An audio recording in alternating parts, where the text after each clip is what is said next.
Hi guys, just want to say that yesterday I've studied already Psalm 22. I have a lot of notes here, but I have left a little bit of Psalm from Psalm 22. So I wanted to present to you quickly and then finish with Psalm 22. So let's see. Psalm 22, I wrote the title and I said, when you feel or see God is away, far away, okay? So the first verse, my God, why have you abandoned me? Why are you so far away when I groan for help? So this verse is the verse that God, Jesus, quoted when he was on the cross. You remember in New Testament, right? So he was on the cross. He quoted this verse from Psalm 22. So you can. This is telling us that when we are suffering,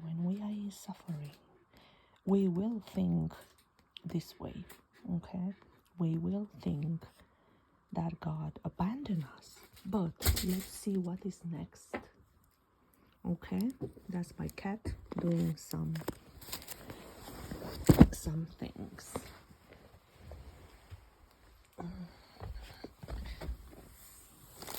Sorry. Okay, sorry. All right. Okay, so I said here we can pray that when we have problems. Then verse 2 is, every day I call to you, my God, but you do not answer. Every night I lift my voice, but I find no relief. So this is times when we think, we don't feel God. We really don't feel God. Yeah. So you feel, I feel sometimes that God is far away. So it's just normal, but we need to keep our faith. Yet, look at that. Yet you are holy, enthroned in the praises of Israel. So look at that. Yet. Let me tell you something. Okay, we can have problems in life. We can have a lot of difficulties, anything, but the thing is, when we speak about our problems, because we tend to say to friends or people about our problems, or maybe not, but we tend to do that. But it's better to tell God. I've made this mistake, yeah, but it's good to tell God, yeah, to learn how to tell God about it and not to complain. So it's not good to complain. It's not good to complain. And if we want to say the situation, yeah, we can say yet, but, or yet, yeah, you are holy. So yet, say something about God, his character, something that comes from your faith, all right? Something that you know that God is doing, yeah? You know who he is and all that. So I said, even he feels far away, you can see that he is worthy, right? So he's worthy, yeah? Now, our ancestors trust in you, you see. He started to say the history. When we have problems and difficulties, we can just quote what he done, quote our history with God. I know God, but you did this and that and this and that as my cat. This and that for me. So let's see what David said. Our ancestors trusted in you and you rescued them. Wow. They cried out to you and were saved. They trusted in you and they were never disgraced. So I said, when he feels far away, or we feel far away, you can tell him about your history with him. Okay? So now, next one, verse 6. But I am a worm and not a man. I'm scorned and despised by all. So here is like David was telling God about his sins or his condition, his emotional condition, or his, he was repenting. Sometimes problems is making us feel or see the true us, but sometimes not. It's not you don't have problems because you feel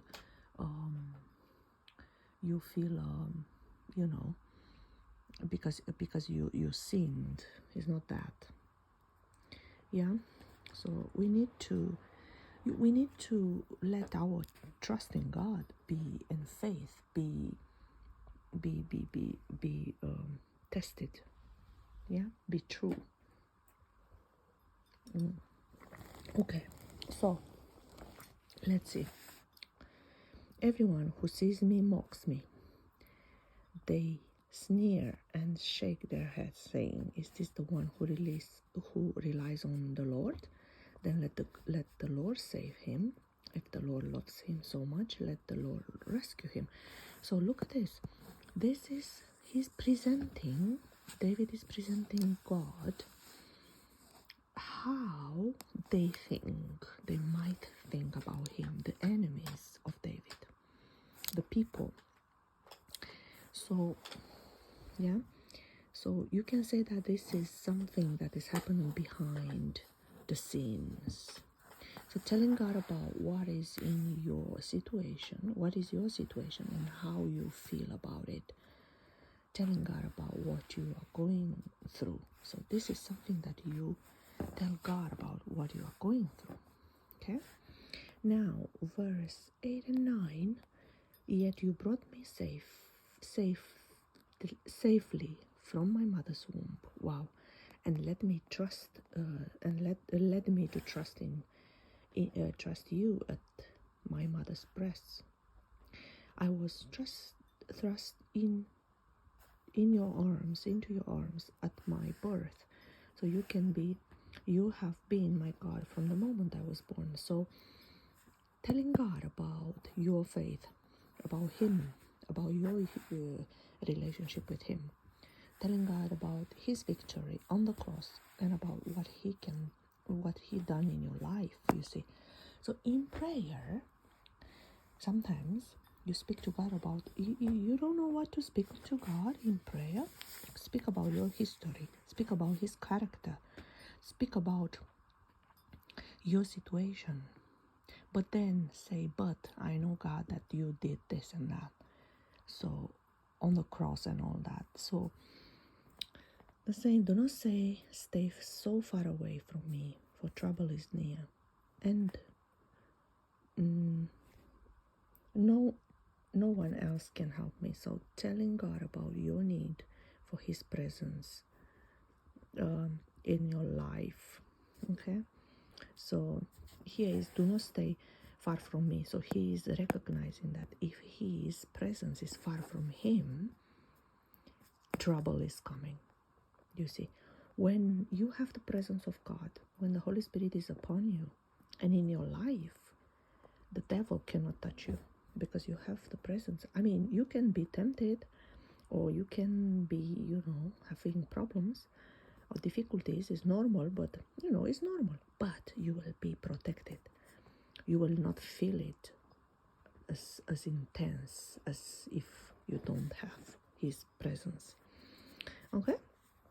My enemies surround me like a herd of bulls, fierce bulls of Bashan have hemmed me in. Like lions, they open their jaws against me, roaring and tearing into the prey. So telling God about your situation again and the intensity of your difficulties. So you say,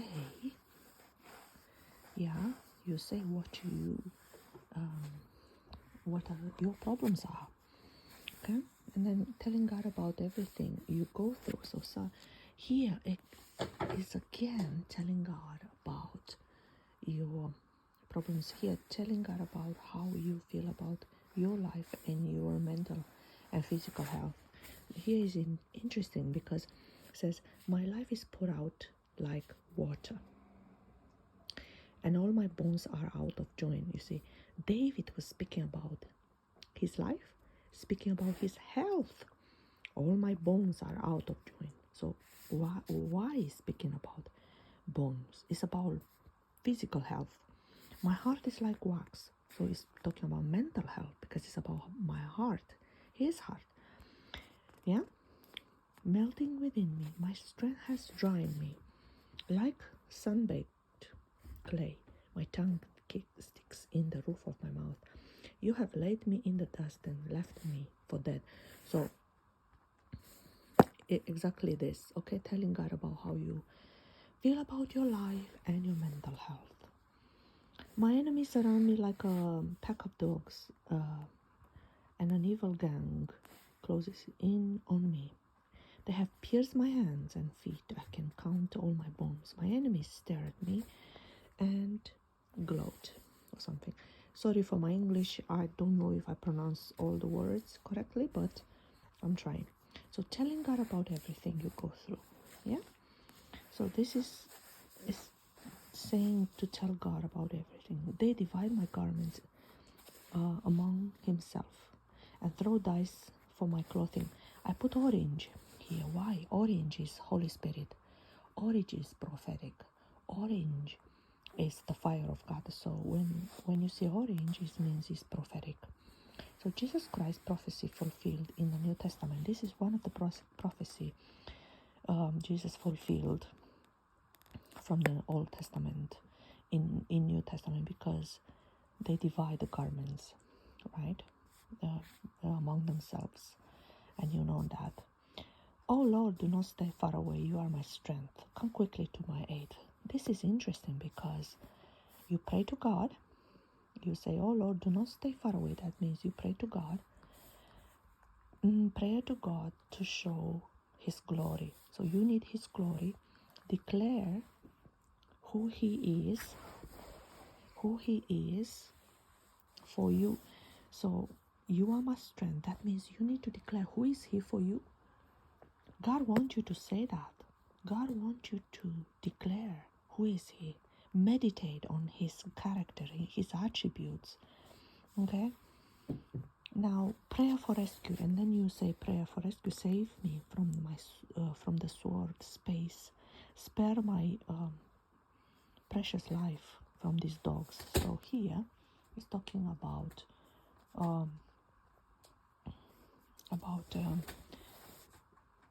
his problem. Sorry, my cat is going up there. I will proclaim your name to my brothers and sisters. I will praise you among the assembled people. So green means worship for me, declaring his name to others, declaring his praises. So his promises and his praises is important. Again, he's declaring the praises of God in his life. Now, for he has not ignored or belittled the suffering of the needy. He has not turned his back on them, but has listened to their cries for help. So listen, he is speaking prophetically here, David.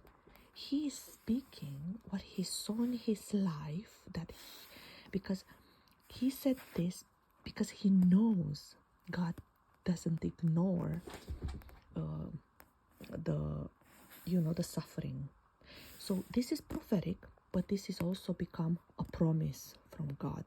If David pronounce it, that means becomes prophetic and becomes a promise from God, right? But think of now, you have the promises of God because of him. His suffering brought us closer to God, give us promises. Now, you don't rewrite the Bible for sure, but what you're going through and your experience and your notes on the journaling Bible it's also your history with God, and it's also you can encourage others through your experience. You don't rewrite the Bible, but can be prophetic, can be encouraging to others. All right. So I encourage you to journal, continue to journal. So then it says,